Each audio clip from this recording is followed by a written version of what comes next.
오늘 하나님의 말씀은 마가복음 3장 31절부터 35절까지의 말씀입니다. 우리 한 절씩 교독하겠습니다.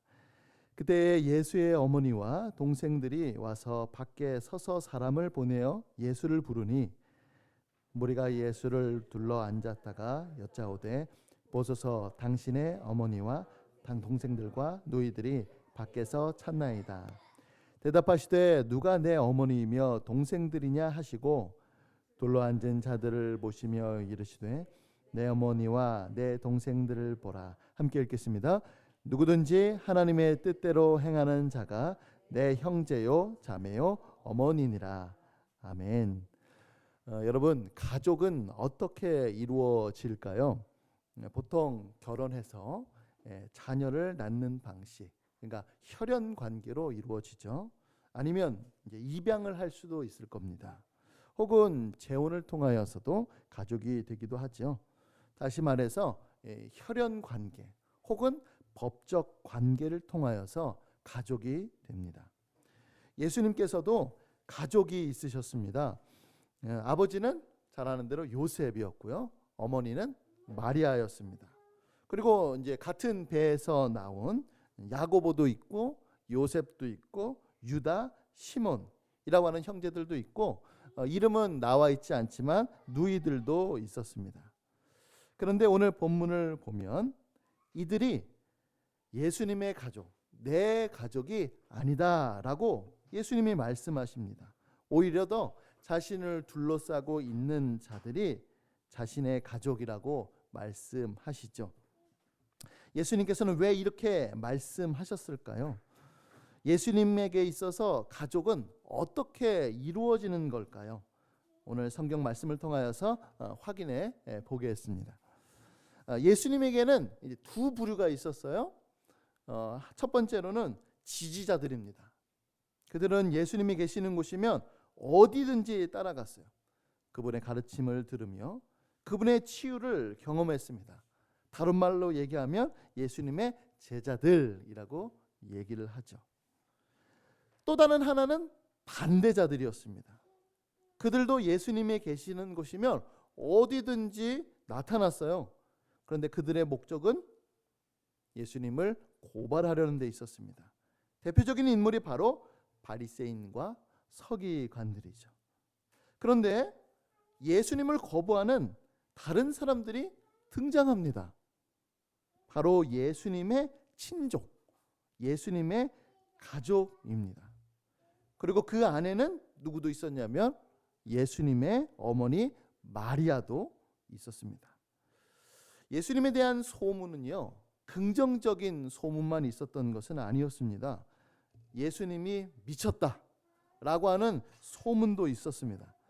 그도 그럴 것이, 아니 딱 봐도 인간인데 자기가 죄사함의 권세가 있다라고 말씀하시죠. 당시 모든 사람들이 인정했던 그 유대교 전통, 금식을 지키는 것, 안식일을 준수하는 것, 이런 것들을 주님께서 지키지 않으시고 혁파에 가셨고, 게다가 종교 지도자들도 예수님을 싫어하니 예수님을 반대하는 사람들도 있었고, 그 중에는 가족들도 예수님에 대하여서 이상하다 여겼던 것입니다. 어느 정도까지요? 예수님이 미쳤다라고 하는 것이죠. 그런데 막상 예수님이 계신 곳으로 이제 왔습니다. 그런데 예수님을 대면할 수가 없었어요. 왜냐하면 예수님이 계신 집 안에 사람들로 가득 찼기 때문입니다. 그러니까 가까이 할 수조차도 없었어요. 결국 사람을 보내죠. 그리고 예수님을 부릅니다. 그리고 가족들은 지금 바깥에 서 있습니다. 그리고 사람들이 이 사실을 예수님께 알리는데요, 예수님의 반응이 매우 뜻밖입니다. 우리 33절 한번 다시 볼까요? 33절을 보면 대답하시되, 예수님이 대답하시는 거죠. 누가 내 어머니이며 동생들이냐라고 이렇게 말씀합니다. 아마 이 말씀을 들은 사람들은 당황했을 겁니다. 자기들은 생각하기 이렇게 생각했겠죠. 이렇게 말하면 예수님이 바깥에 나가서 가족들을 반갑게 맞이할 거다. 이렇게 기대했을 거예요. 아니면 야, 안으로 들어오시게 해라. 모시고 들어와라. 라고 이렇게 생각할 수도 있죠. 아니면 지금은 복음을 잘 가르치고 있는 상황이니까 보내면서 잠시만 밖에서 기다리고 계십시오. 라고 전달을 했을 수도 있습니다. 그런데 예수님의 반응이 무엇이었냐면 그들은 내 가족이 아니다 라고 하는 것입니다. 더 당황스러운 말씀을 하시는데요. 34절 다시 34절을 볼까요? 둘러앉은 자들을 보시며 이르시되 내 어머니와 내 동생들을 보라 라고 이렇게 말씀하십니다. 이 장면은요, 마태복음에는 이렇게 말씀하고 있는데요. 우리 인용 구절 한번 볼까요? 인용 구절에 보면 마태복음 12장 49절입니다. 우리 다 같이 한번 읽어볼까요? 자, 시작. 손을 내밀어 제자들을 가리켜 이르시되 나의 어머니와 나의 동생들을 보라. 그러니까 예수님을 둘러 앉은 자들이 누구였죠? 제자들이었습니다. 그러니까 예수님께서 제자들을 콕 집어서 예수님의 가족, 자신의 가족이라고 말씀합니다. 물론 여기서 말하는 제자들은 예수님의 12 제자들만 의미하는 건 아닙니다. 예수님의 12 제자를 포함해서 예수님을 따랐던 사람들을 지칭하는 단어죠. 예수님을 믿고 예수님의 가르침을 지지하는 사람들, 지금 주님께서 그들이 내 가족이다 라고 말씀하십니다. 그러면서 자신의 가족이 어떻게 이루어졌는지를 이제 말씀하시는데 가족에 대한 재정의를 하고 계시는 거예요. 35절입니다. 같이 읽어볼까요? 시작. 누구든지 하나님의 뜻대로 행하는 자가 내 형제요 자매요 어머니니라. 우리의 상식, 일반적인 통념으로는 이해하기 어려운 말씀입니다. 제가 서두에 말씀드린 대로 우리가 생각할 수 있는 가족 구성원은 혈연 관계나 혹은 법적 관계로 이루어집니다. 그러나 이제 예수님이 오심으로 인하여서 새로운 가족 공동체가 탄생한 것이죠. 영적인 관계요, 하나님의 뜻대로 행하는 관계로 이루어진 하늘 가족이 탄생했습니다. 여러분, 예수님께서 오셔서 무엇을 하셨습니까? 바로 새 가족, 영적인 가족을 예수님께서 만드셨습니다. 예수님께서 하신 사역이 바로 이것이죠. 그리고 이 영적 가족을 이루는 핵심은 바로 하나님의 뜻을 행하는 것, 하나님의 뜻을 행하는 자들로 이루어진 가족을 지금 예수님께서 만들고 계십니다. 자, 그러면 하나님의 뜻대로 행한다라고 하는 것은 어떤 의미일까요? 여기서 핵심은 무엇이냐면 예수님 안에 있어야 한다는 겁니다. 예수님 안에. 여러분, 예수님의 친족들도요. 예수님 친족들이 어떻게 생각하냐면 예수님이 미쳤다라고 생각했어요. 근데 그렇게 말할 때 단순히 정신이 이상이 있다 그렇게 생각하지는 않았을 겁니다. 오히려 더 이 사람이 신앙적으로 뭔가 문제가 있다. 오히려 자기들이 예수님을 붙잡아 오면은 그것이 하나님의 뜻을 행한다라고 생각했을 겁니다. 바리새인들, 서기관들 또 마찬가지였겠죠. 예수님을 비난하고 예수님을 고발하고 그 모든 것들이 하나님을 위하는 길이다라고 생각했을 겁니다. 하지만 누구보다 하나님에 대하여서 열심히 있었지만 이들은 예수님 밖에 있었습니다. 흥미로운 점은 뭐냐면 이 마가복음이요, 이 점을 굉장히 재미있게 묘사하고 있어요. 이제 내러티브가 갖고 있는 아주 이제 묘미인데요. 우리 31절과 32절을 볼까요? 31절과 32절 제가 한번 읽어볼게요. 그때 예수의 어머니와 동생들이 와서 어디에 있었죠? 밖에 서서 사람을 보내어 예수를 부르니 무리가 예수를 둘러 앉았다가 여짜오되 보소서 당신의 어머니와 동생들과 누이들이 밖에서 찾나이다. 이렇게 표현하고 있습니다. 그러니까 지금 혈육들은 밖에 있어요. 그런데 제자들은 어디에 있죠? 안에 있어. 그리고 예수님을 둘러싸고 있어. 지금 그렇게 얘기를 하고 있는 겁니다. 예수님과 가까이, 예수님과 친밀하게, 예수님과 둘러앉아서 예수님과 교제하는 그 모습을 지금 그리고 있어요. 예수님 안에 있음을 강조하고 있는 겁니다. 그러므로 하나님의 뜻대로 행한다라고 하는 것은 무엇이냐면 반드시 예수님 안에 있는 하나님의 뜻, 예수님과 관계가 있는 하나님의 뜻, 그것이 바로 하나님의 뜻을 행하는 것입니다.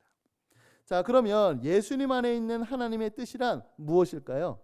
우리가 이제 세부적으로 볼 수도 있지만 이제 크게 두 가지로 나눠서 볼 수 있습니다. 첫 번째는 무엇이냐면 바로 예수님을 믿는 겁니다. 예수님을 믿는 거예요. 우리 요한복음 6장 40절 말씀을 보겠습니다. 우리 한번 같이 읽어볼까요? 자, 시작. 내 아버지의 뜻은 아들을 보고 믿는 자마다 영생을 얻는 이것이니. 아버지의 뜻이 이거랍니다. 예수님을 믿고 그 안에 영생을 취하는 것이죠. 예수님을 믿는 것이 하나님의 뜻입니다. 여러분, 하나님께서는요, 자신의 뜻, 자신의 계획, 자신의 의지, 그것을 분명하게 말씀하셨습니다. 내 사랑하는 아들, 죄인들을 위하여 십자가에 못 박은 내 독생자 예수를 믿는 것, 이것이 하나님의 뜻이고 이것이 하나님의 일이고 이것이 바로 내가 예수를 이 땅에 보낸 이유다라고 말씀하시죠. 그래서 하나님의 뜻의 핵심에 누가 있냐면 바로 예수님이 있습니다. 늘 항상 그 안에 중심에는 예수님이 있는 겁니다. 또한 예수님을 믿는 것은요, 예수님의 가족이 되는 유일한 방법이기도 했어요. 요한복음 1장 12절과 13절 말씀, 우리 유명한 말씀이죠. 이 말씀도 한번 같이 읽어볼까요? 자, 시작. 영접하는 자, 곧 그 이름을 믿는 자들에게는 하나님의 자녀가 되는 권세를 주셨으니 이는 혈통으로나 육정으로나 사람의 뜻으로 나지 아니하고 오직 하나님께로부터 난 자들이니라. 아멘. 우리는 예수님을 믿음으로 비로소 하나님의 자녀가 되고 예수님의 형제 자매가 되고 예수님의 가족이 됩니다. 결국 하나님의 뜻이란 것은 무엇이냐면 예수님을 믿는 것이고 그 믿음 안에서 이루어지는 하늘 가족, 하늘 공동체, 예수님의 진정한 가족이 되는 것이죠. 두 번째는 무엇이냐면 예수님을 믿음으로 순종하는 삶을 사는 것입니다. 우리 로마서 12장 1절부터 2절까지의 말씀인데요. 제가 한번 읽어볼게요.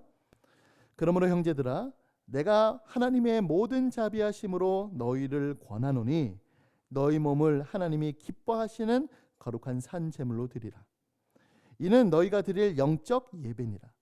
너희는 이 세대를 본받지 말고 오직 마음을 새롭게 함으로 변화를 받아 하나님의 선하시고 기뻐하시고 온전하신 뜻이 무엇인지 분별하도록 하라라고 말씀합니다. 여러분, 하나님의 뜻을 왜 분별합니까? 하나님의 뜻이 무엇인지를 발견하고 그 뜻대로 살기 위함입니다. 그러면 무엇이 하나님의 뜻이라고 나와 있죠? 맞아요. 예수님 안에서 하나님이 기뻐하시는 거룩한 산제물로 드리는 것이 바로 하나님의 뜻입니다. 우리의 모든 삶이죠. 우리의 생각, 우리의 감정, 우리의 의지, 우리의 언어 생활, 우리의 습관, 우리 자체, 우리 전부가 하나님의 거룩한 산제물이 되는 것입니다. 하나님이 기뻐하시는 거룩한 향기가 되는 것이죠. 그래서 예전에 어떤 목사님이 그랬어요. 교회 다니기 싫어요. 혹은 뭐 교회 가면은 뭐 해야 돼요, 저거 해야 돼요, 막 이런 얘기를 해서 교회 안 간다는 거예요. 그랬더니 그 목사님이 하시는 말이, 아니 지금 교회 가면은 일주일에 시간도 내야 되고 또 뭐 헌금도 드려야 되고 이것들이 이제 그 싫다는 거예요. 그런데 여기 성경 말씀을 보면 그게 중요한 게 아니에요. 내 전부를 다 드리는 거예요. 예. 우리가 가지고 있는 것 중에 일부를 드리는 것이 아니라 우리 전체를 다 드리는 거예요. 우리 전체가 거룩한 살아있는 제물로 하나님 앞에 드리는 것, 이것이 바로 하나님의 뜻입니다. 여러분, 우리의 삶은요, 예수님을 믿는 믿음 안에서만 가능합니다. 이게 중요해요. 왜냐하면 믿음으로 끝나는 것이 아니라 이 믿음은 바로 순종을 낳게 되는 거룩한 셈이 되기 때문에 그렇습니다. 근원이 되기 때문에 그래요. 그래서 히브리서 11장에서 나오는 수많은 신앙의 선배들, 그 선진들이요, 모두 다 믿음으로 행했다라고 얘기하죠. 믿음으로 하나님을 기쁘시게 했다라고 이렇게 얘기를 합니다. 그러므로 예수님께서 말씀하신 하나님의 뜻대로 행하는 사람이란 어떤 뜻이냐면, 예수님을 믿고 예수님을 믿는 믿음 안에서 순종하는 사람들, 바로 예수님 안에 있는 사람들을 지칭하는 것입니다. 이 사람들이야말로 예수님의 가족이 될 수 있는 것이죠. 이 말씀을 중심으로 해서 저는 이제 두 가지 적용을 한번 해 볼 텐데요. 첫 번째는 무엇이냐면, 우리를 예수님의 가족으로 부르신 이유는 하나님의 뜻대로 살게 하기 위함입니다. 여러분, 예수님이 어떤 삶을 사셨나요? 하나님의 뜻대로 사셨습니다. 하나님의 뜻에 집약되어 있는 그 율법을 모두 다 지키셨죠. 그런데 예수님도 그게 쉽지는 않았던 거예요. 그 십자가의 죽음 앞에 그것이 아버지의 뜻임을 분명히 알았음에도 불구하고 그 길에서 벗어나기를 주님께서도 기도하셨습니다. 그러나 주님께서는요, 정말로 애써 간절히 기도했다라고 나와 있어요. 얼마만큼요? 땀이 땅에 떨어지는 핏방울처럼 될 만큼. 그리고 누가 도와줬죠? 천사가 와서 도울 만큼 기도하셨습니다. 우리 누가복음 22장 42절 말씀인데요, 한번 같이 읽어볼까요? 자, 시작. 이르시되 아버지여, 만일 아버지의 뜻이거든 이 잔을 내게서 옮기시옵소서. 그러나 내 원대로 마시옵고 아버지의 원대로 되기를 원하나이다 하시니, 예수님도 하나님의 뜻이기를 바랬어요. 십자가를 지지 않는 것이 하나님의 뜻이기를 바랬습니다. 그러나 그것이 자기의 원인을 주님께서는 너무나도 잘 아셨고, 내 원이 아니라 아버지의 원대로 되기를 원합니다.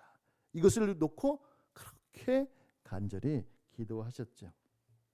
그러므로 예수님의 가족인 우리는요, 그러니까 영적으로 모인 이 이끄는 교회는 하나님의 뜻대로 사는 것에 주력하는 공동체가 되어야 됩니다. 예수님을 믿는 것과 그 믿음 안에 있는 순종이 우리 안에 비전이 되어야 돼요. 예수님께서 주기도문을 통하여서 가르쳐 주셨습니다. 뜻이 하늘에서 이루어진 것 같이 땅에서도 이루어지이다. 이것이 바로 하늘 가족의 비전이죠. 야, 너 어느 교회 갔는데 그 교회 왜 가? 뭐가 좋아? 물어봐요. 그러면 요즘은 이제 코로나 때에 어느 교회가 부흥했냐라고 이제 리서치를 했는데, 설문이 뭐라고 나왔냐면 소그룹이 잘 되어 있는 공동체가 이제 부흥했다, 혹은 잘 살아남았다, 이렇게 이제 얘기를 해요. 그래, 소그룹에서 뭐 했는데, 그 소그룹에서 이 얘기도 하고 저 얘기도 하고 삶도 나누고 막 이렇게 했어요. 근데 그 삶 안에서의 그 모습이 하나님의 뜻대로 사는 것, 하나님의 뜻대로 살기 위하여 고군분투하는 것, 근데 그렇게 살지 못해서 힘든 모든 것들을 위로하고 격려하는 그런 소그룹 모임이 아니라면 그것은 아주 큰 문제가 있는 거죠.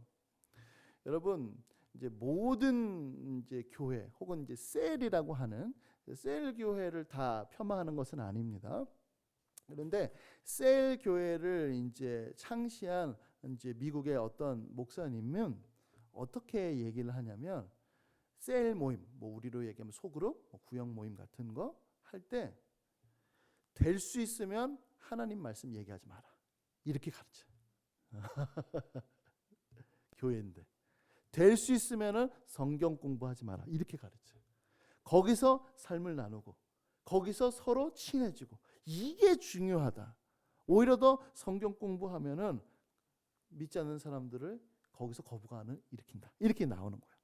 물론 어떤 의도인지는 알겠어요. 왜냐하면 이제 셀 모임도 하나의 이제 전도 프로그램이거든요.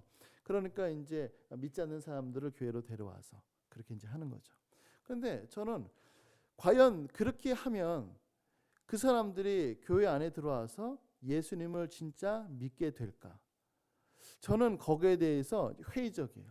왜 그러냐면 우리가 잘 알다시피 예수님께서 오병이어 기적을 이제 베푸셨을 때 그때 수많은 사람들이 주님께로 몰려와요. 그런데 예수님께서 뭐라고 말씀하시냐면 요한복음 6장에 너희들이 나를 찾은 것은 표적을 본 까닭이 아니요 먹고 배불렀기 때문이다 그랬어요. 그러면서 예수님께서 뭐라고 말씀하시냐면은 내가 생명의 떡이다. 나를 먹고 마셔야 된다. 이렇게 가르치니까 이 말씀은 어렵도다. 사람들이 다 떠나가라. 다 떠나가라. 우리가 다음 주에 씨 뿌리는 자의 비유를 이제 배울 텐데 거기서도 무엇이 나오냐면 씨가 그 돌밭에 떨어져요. 이 돌밭에 떨어지는데 그때 예수님께서 비유로 설명하시기를 어떻게 설명하시냐면은 즉시 말씀을 듣고 즉시 기쁨으로 받되 즉시 기쁨으로 받았어요. 받되 뿌리가 튼튼하지 않음으로 인하여서 나중에는 말라버렸다. 이렇게 나와요. 그러니까 즉시 기쁨으로 받아요. 그런데 세상에 환난이 찾아와요. 예수님을 믿는다는 이유만으로 고난이 다가와요. 그러면 예수님을 거부하는 거죠. 그러니까 우리는 사람들이 어떻게 해서든 교회에 오는 것에 초점을 맞추는 것이 아니라 교회가 가지고 있는 고유의 특성, 그 고유의 특성을 분명하고 명확하게 하는 것이 중요합니다. 그리고 그 사람들을 주님께서 그렇게 우리가 명확하게 할 때 주님께서 자기 백성들을 데리고 오시는 거예요. 이것이 바로 예수님께서 우리에게 원하시는 것입니다. 물론 하나님의 뜻대로 행한다라고 하는 거는요 매우 포괄적인 개념이에요. 그래서 이 시간에 구체적으로 무엇이다 다 다룰 수는 없습니다. 그러나 제가 이 시간에 강조하고자 하는 것은 무엇이냐면 우리의 마음속에 방향성이 거기에 있어야 된다라고 하는 거예요. 우리의 태도의 문제, 우리의 마음가짐의 문제, 우리의 결단과 결심이 바로 하나님의 뜻을 행하는 쪽으로 방향을 맞춰야 된다. 이것을 말씀드리고자 합니다. 여러분, 예수님을 믿는 사람의 큰 특징이 있어요. 아주 분명한 특징이 있어요. 그것은 바로 무엇이냐면 하나님의 뜻 행하기를 간절히 원하는 거예요. 이게 바로 시금석입니다. 지금은 비록 뜻대로 사는 것을 실패할 수도 있죠. 그런데 그 실패가 너무나도 슬픈 거예요. 오히려 더 예수님 안에 있는 그 하나님의 뜻에 순종하고자 하는 그 마음이 있습니다. 아무리 이 세상에서 대단한 성공을 해도 마음 한편이 공허합니다. 아, 이거는 아닌데. 이러면 하나님께서 기뻐하시지 않는데 이런 마음이 그 안에 있지요. 반대로 이 세상에서 아무도 알아주지 않습니다. 사도 바울의 말의 표현에 의하면은 만물의 찌꺼기와 같이 우리가 취급을 당했다 이렇게 표현을 하거든요.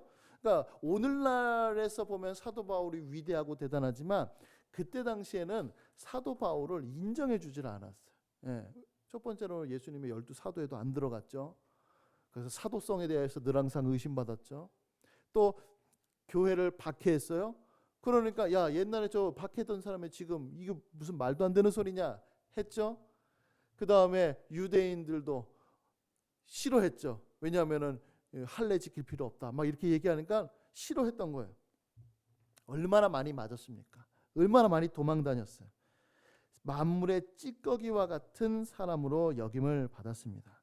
그럼에도 불구하고 사도 바울의 마음속에 그 목표에는 무엇이냐면 예수 그리스도 안에 있는 하나님의 뜻을 발견하고 그 뜻을 이루는 것, 그것을 자기의 삶의 만족으로 두었던 것입니다. 우리도 이런 거죠. 그러나 여러분, 이와 같은 삶은요, 혼자서 살 수 없죠. 혼자서 할 수 없습니다. 너무너무 힘듭니다. 그래서 누가 있어야 되죠? 공동체가 있는 겁니다. 그래서 교회가 있는 거고 가족이 있는 겁니다. 여러분, 이제 바깥에서 이제 직장 생활을 하든 뭘 하든 너무 막 치이면서 너무나도 힘들어요. 근데 가족이 집에 왔는데 이제 가족들이 응원해주고, 아빠 너무 멋있어, 아빠 힘내세요, 그 한마디에 마음이 녹으면서 다시금 나아갈 수 있는 것처럼 이 공동체가 그와 같은 역할을 해주는 거죠. 서로 격려하고 서로 위로하고 서로 도와주고 함께 걸어가는 믿음의 형제 자매가 정말로 절실히 필요합니다. 이 인생의 최고의 가치를 하나님의 뜻에 두는 사람들, 나의 자랑이 예수님께만 있다라고 하는 사람들, 예수님은 이런 가족들을 만들기 위하여 이 땅에 내려오셨고 그런 사람들을 부르고 계십니다. 제가 예전에 그 문경에 좀 있었어요. 문경에 가면 동로라고 하는 지역이 있습니다. 그 동로라고 하는 지역은 우리나라 오미자의 생산의 한 절반 정도를 거기서 이제 한다고 해요. 그런데 참 독특한 게 거기는 일요일, 주일날에는 일을 안 하는 거예요. 농촌에서 일요일은 별로 의미가 없거든요. 우리만 그렇지? 근데 거기는 주일날 일을 안 하는 거예요. 그래서 제가 왜 그럴까 알아봤더니 거기에 어떤 목사님이 가서 복음을 전했는데 그 지역, 지금은 많이 줄었는데 당시에는 한 80%가 다 예수님을 믿는 사람들이 됐어요. 그래서 바꿔버린 겁니다. 주일날에는 일 안 한다. 지역으로 완전히 그냥 복음화를 바꿔버린 거예요. 지금은 많이 줄었다 그래요. 제가 그래도 꽤 오래된 얘기인데 10년 더 됐던 얘기인데 그때는 한 60%로 줄었다고 그랬었어요. 어마어마하죠. 그러니까 저는 이제 그 얘기를 들으면서 이제 무슨 생각을 했냐면 이게 이제 목사로서 어떤 생각이 드냐면 성도들에게 주일 성수를 안 하는 것에 대한 어떤 그거를 왜 주일 성수 안 하세요? 라고 하는 그런 어떤 책임을 성도들한테만 물어서는 안 되겠다 이런 생각이 드는 거예요. 왜냐하면 주일 성수를 하면은 손해를 보니까. 그 손해를 봐도 당연히 그 손해를 감수하면서도 우리가 주일을 지켜야 되는데 그럼에도 불구하고 이것을 단순한 한 개인의 책임으로만 돌려서는 안 되겠다. 오히려 더 그 마을이 변화된 것처럼 그래야겠다. 요즘 아이들 학교에 주일날에도 많이 갑니다. 학원이 아니라 학교에도. 제가 알고 보니까 이제 아이들이 무슨 이제 연극 같은 것을 하는데 학교에서 언제 하냐고 했더니 그렇게 주일날 한대. 언제냐면 오전 11시에 모여서 그렇게 한다는 거예요. 그러니까 다 같이 하니까 엄마 나 어떻게 해? 이렇게 고민을 하는 거예요. 근데 거기에 또 연극을 맡았는데 주인공을 맡았어요? 그러면 또 그렇죠. 너무나도 어렵습니다. 그렇다고 해서 이거 문제를 그냥 아이에게 그거 빠져. 물론 그와 같은 신앙도 중요하지만 우리는 어른으로서 한 명의 그리스도인으로서 그 문화를 바꿔버리는 그런 역할을 우리는 감당해야 됩니다. 그러니까 기독교가 이 세상에 존재하는 그 이유와 목적 중에 하나가 바로 여기에 있어요. 기독교 신앙은 단순하게 한 개인이 예수님을 믿고 변화되는 것도 있지만 그 예수님을 믿는 사람들이 세상을 변혁시키면서 나아가는 거예요. 세상을 바꾸면서 나아가는 겁니다. 문화 변혁이라고 얘기를 하죠. 그래서 그 이제 강남에서 사역하는 그 목회자들이 농담 반 진담 반으로 무슨 얘기를 하냐면, 대치동에 사는 혹은 강남에 사는 학부모님들이 우리 아이 주일에 학원 안 보내 라고만 해도 대치동 학원가가 변할 거라고 얘기를 해요. 네. 우리 안 보내 그러면. 그러한 문화로 그러면은 대표적인 예가 유대인들이잖아요. 유대인들은 토요일날 안식이라서 일 안 하잖아요. 그러니까 그 유대인들 때문에 자기들의 스케줄을 완전히 바꿔버리잖아요. 그렇죠? 네, 우리의 모습도 이와 같은 모습이 참 필요하다라고 하는 생각이 듭니다. 두 번째로는요, 우리를 예수님의 가족으로 부르신 이유, 두 번째는 바로 하늘 가족이 우선순위에 두어야 하기 때문에 그렇습니다. 먼저 오해하지 말아야 될 것은 무엇이냐면, 육신의 가족을 등한시 여긴다던가 돌보지 말라라고 하는 의미는 절대 아닙니다. 예수님도 육신의 부모를 공경했어요. 어렸을 때 부모의 말씀도 잘 들었죠. 그리고 마지막에 숨을 거두시기 전에는 사도 요한에게 내 어머니 잘 부탁한다고 얘기하시기도 했고요. 또 우리가 잘 알고 있는 고르반, 하나님께 드렸기 때문에 부모에게 드리지 않아도 괜찮다라고 하는 사람들의 잘못을 질책하기도 하셨습니다. 디모데전서 5장 8절은 이렇게 말씀하고 있어요. 한번 같이 읽어볼까요? 자, 시작. 누구든지 자기 친족, 특히 자기 가족을 돌보지 아니하면 믿음을 배반한 자요 불신자보다 더 악한 자니라. 그렇습니다. 혈육을 아끼고 사랑하고 돌보는 것, 오히려 더 신앙을 갖고 있는 사람들이 가지고 있어야 되는 당연한 도리이죠. 오히려 더 잘해야 됩니다. 그러나 만약에 혈육이 하나님의 뜻을 거부한다면, 만일 가족이 예수님을 믿는 것에 대하여서 그 믿음을 저버리라고 종용한다면 우리는 과감히 가족들을 끊어야 된다는 것입니다. 의절해라 이런 거 아닙니다. 오해하지 마시기 바랍니다. 우리가 해야 될 도리는 충분히 하면서도, 그러나 하나님의 뜻이 더 위에 있어야 된다 말씀드리는 거예요. 우리 누가복음 14장 26절부터 27절에는 이렇게 말씀하고 있는데요. 제가 한번 읽어볼게요. 무릇 내게 오는 자가 자기 부모와 처자와 형제와 자매와 더욱이 자기 목숨까지 미워하지 아니하면 능히 내 제자가 되지 못하고, 누구든지 자기 십자가를 지고 나를 따르지 않는 자도 능히 내 제자가 되지 못하리라. 이 말씀을 오해하지 말라고 말씀드렸습니다. 이 말씀은 가족들을 의절해라고 하는 것이 아니라 우선순위에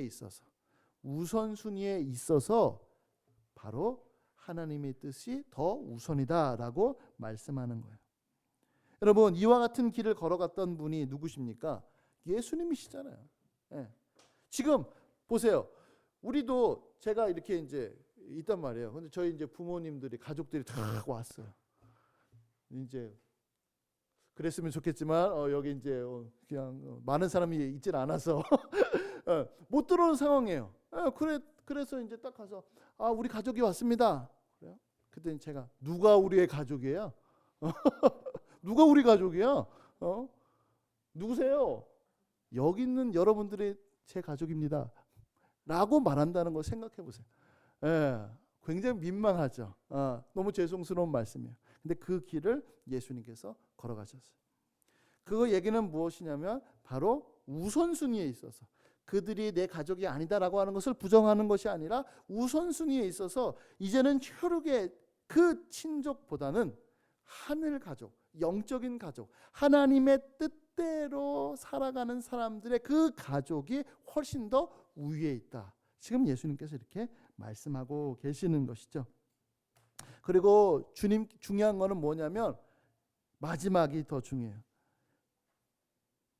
더욱이 자기 목숨까지도 미워하지 않으며. 이게 중요합니다.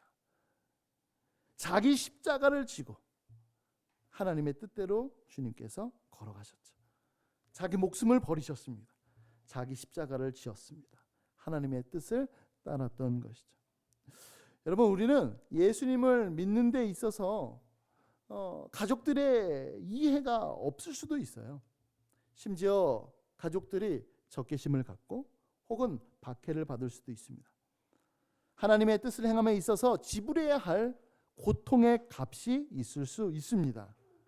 물론 그 지불해야 하는 그 값은 매우 고귀하고 가치가 있지만 고통스러운 것은 변함이 없어요. 그렇기 때문에 누가 필요하다고요? 교회가 필요합니다. 공동체가 필요한 거예요. 하늘 가족이 그것을 도와줘야만 합니다. 여러분, 제가 19살 때 예수님을 믿었거든요. 믿기 전과 후가 너무 분명해요. 믿기 전에는 내 뜻대로 살아야지. 내가 원하는 대로 내가 계획해서 살아야지. 예수님을 믿자 주님께서 원하시는 삶을 살아야지. 너무나도 분명하고 너무나도 확실한 변화였습니다. 예수님을 믿는 게 기뻤고 예수님의 뜻대로 살아가고 싶었고 하나님에 대한 사랑이 제 안에서 가득 찼어요. 그러나 동시에 저는 너무너무 외로웠어요. 왜냐하면 제가 신앙 제1세대이기 때문에 그렇습니다. 가족 중에 예수님 믿는 사람이 없는 거예요. 거기서 갖는 그 외로움, 그러니까 영적인 외로움이죠. 내가 신앙에 있어서 너무나도 기쁨을 나눌 사람이 없는 거예요. 물론 친구도 있죠. 그런데 그 친구하고는 이게 또 다른 겁니다. 이 가족하고 나누고 싶은 거예요. 내가 힘들 때, 내가 어려울 때 가족한테 그것을 토로하고 싶은데 그거를 못했어요. 그래서 제가 신앙생활 하면서 이제 어렸을 때, 젊었을 때 제일 부러운 게 뭐였냐면 우리 부모님이 날 위해서 기도해 주신 거. 이게 제일 부러웠어요. 이게 정말로 부러웠습니다. 어버이 주일날 찬송가를 부르는데 어떤 걸 부르냐면 찬송가 579장 어머니의 넓은 사랑. 그거 부르면요, 진짜 맨날 울었어요. 맨날. 왜 울었냐면 너무 부러워서. 너무 부러운 거예요. 어머니가 자기를 위해서 말씀도 가르쳐주고 자기를 위하여서 눈물로 기도해 주신 그 부모님이 나도 있었으면 좋겠다 생각해서 너무나도 부럽고 그래서 눈물이 났습니다. 예전에 제가 그 신앙 초창기 때 이제 밤에 이제 학원에서 이제 갔다 왔어요. 이제 갔다 왔는데 그때 이제 어머니랑 신앙적인 얘기로 말다툼이 있었어요. 근데 어머니는 이제 그 불자셨기 때문에 이제 뭐 이렇게 뭐가 많아요. 집에 뭐가 달린 것들이 많아요. 근데 이제 어머니하고 이제 다투다가 제가 너무나 화가 나서 거기 있는 이것들을 다 깨부시고 제가 다 깨부시고 집을 나와 버렸어요. 새벽이었는데. 근데 갈 데가 없잖아요. 새벽에 지금처럼 뭐가 있는 것도 아니고. 그래서 어딜 가야 되나 고민하다가 제가 교회 가야겠다 싶었어요. 이제 교회로 가는데 뭐 새벽에 이제 차가 있었던 것도 아니고 이제 걸어갔죠. 이제 제가 얼마만큼 걸어갔는지 좀 거리가 됐는데 걸어서 이제 교회를 갔습니다. 교회를 걸어갔는데 그때 제가 다니던 교회는 좀 컸어요. 그래서 이제 문을 개방했죠.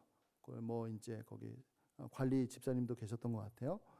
근데 거기 이제 소예배실에 있는데 거기 불이 켜져 있더라고요. 그리고 사람들이 몇 분 계세요. 지금 와서 생각하면 아마 금요일이었지 않았는가 생각이 들어요. 금요일. 아니면 뭐 새벽 기도 이렇게 거기는 뭐 이렇게 철야로 기도하시는 분들이 많았으니까요. 근데 몇 분 계세요. 그래서 저도 이제 거기 가서 이제 기도하는데 얼마나 서럽던지 막 눈물 흘리면서 이렇게 기도하는. 그러니까 기도하니까 이제 그 집사님들이 오시는 거죠. 무슨 일이냐. 근데 그분들이 저를 알지는 못했어요. 왜냐하면 너무 교회가 컸으니까. 아니 와가지고 무슨 일이냐.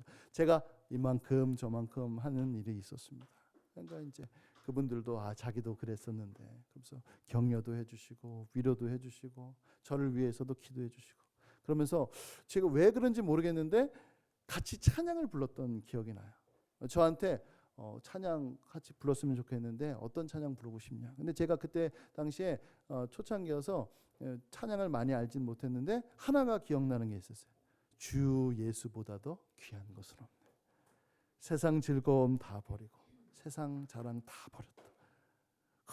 부르는데 막 눈물이 막 쏟아지면서 같이 찬양하고 같이 기도하고 같이 그랬던 기억이 있습니다. 오늘날에는 이제 불신자 가정에서 예수님을 믿는다라고 하는 것이 흔치는 않아요. 그럼에도 불구하고 이 신앙을 혼자서 감당해야 되는 사람들이 있습니다. 그것이 어린 사람일 수도 있고 나이가 있는 사람들도 있을 수도 있고 어떤 사람일 수도 있어요. 그러나 그 사람들이 있다면 혹은 그 사람이 우리 교회에 있다면 우리는 그들을 위하여서 위로해 주어야 되죠. 왜냐하면 혈육으로 이루어진 그 가족보다 하늘 가족을 선택했기 때문에 그렇습니다. 영적인 가족을 우선순위에 두었던 그것을 우리는 격려해주고 칭찬해주고 함께 이 길을 걸어가자라고 우리는 함께 다독여주며 나아가야 될 줄로 믿습니다. 우리 사랑하는 이끄는 교회 성도 여러분, 예수님은요 새로운 가족을 부르시는 분입니다. 영적인 가족, 하나님의 권속, 하나님의 뜻을 행하는 자들을 가족으로 묶으십니다. 그래서 우리는 혈육이 아닌데도 형제, 자매라고 부르는 거죠. 여러분, 우린 참 다르죠? 생김새도 다르고 성별도 다르고 출신도 다르고 학력, 취미, 성향, MBTI도 아마 다를 겁니다. 그러나 우리에게 공통점이 있어요. 바로 예수님 안에 있는 하나님의 뜻 행하기를 너무나도 원한다는 것입니다.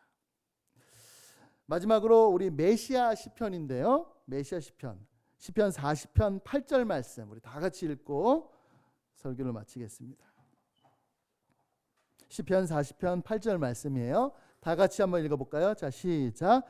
나의 하나님이여, 내가 주의 뜻 행하기를 즐기오니 주의 법이 나의 심중에 있나이다 하였나이다. 아멘. 예수님의 마음이 여러분들의 마음 가운데 그리고 이 이끄는 교회 공동체 안에 넘쳐나기를 간절히 축복합니다. 아멘.